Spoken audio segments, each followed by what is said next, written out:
సంక్రాంతికి వచ్చిన ఇతర సినిమాలతో పోల్చితే కొంచెం చిన్న సినిమాగా అనిపించినా కూడా ఊహకందని ఊచకొత్తకొస్తూ దూసుకుపోతుంది విక్టరీ వెంకటేష్, అనిల్ రావిపూడిల సంక్రాంతికి వస్తున్నాం సినిమా.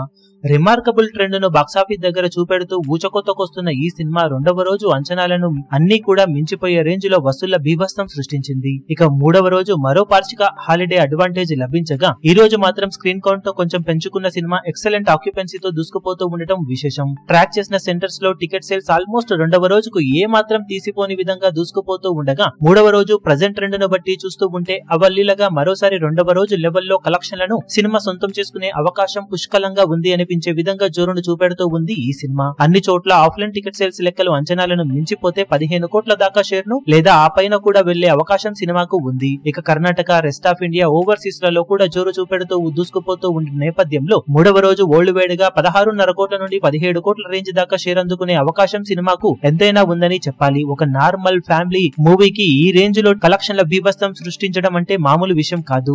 పెద్ద సినిమాల రేంజ్ లో టికెట్ హైక్స్ వచ్చి ఉంటే ఈజీగా 25 నుండి 28 కోట్ల రేంజ్ వర్త్ కలెక్షన్ల రేంజ్ కు తగ్గని విధంగా సినిమా జోరు చూపెడుతూ ఉందని చెప్పాలి. సినిమా లాంగ్ రన్ లో ఊహకందని కలెక్షన్లతో ఊచకొత్త కోయడం ఖాయంగా కనిపిస్తూ ఉండగా అద్భుతమైన లాభాలతో విక్టరీ వెంకటేష్ కెరీర్ లో మొదటి 100 కోట్ల షేర్ మార్క్ అందుకున్న సినిమాగా నిలిచే అవకాశం పుష్కలంగా ఉందని చెప్పాలి. ఇప్పుడు ఈ వీడియో మీకు నచ్చినట్లయితే లైక్ చేయండి, షేర్ చేయండి, ఛానల్ ను సబ్స్క్రైబ్ చేయడం మాత్రం మరవకండి. ఏ చిన్న అప్డేట్ ను మిస్ అవ్వకూడదు అనుకుంటే బెల్ ఐకాన్ ను ప్రెస్ చేయండి.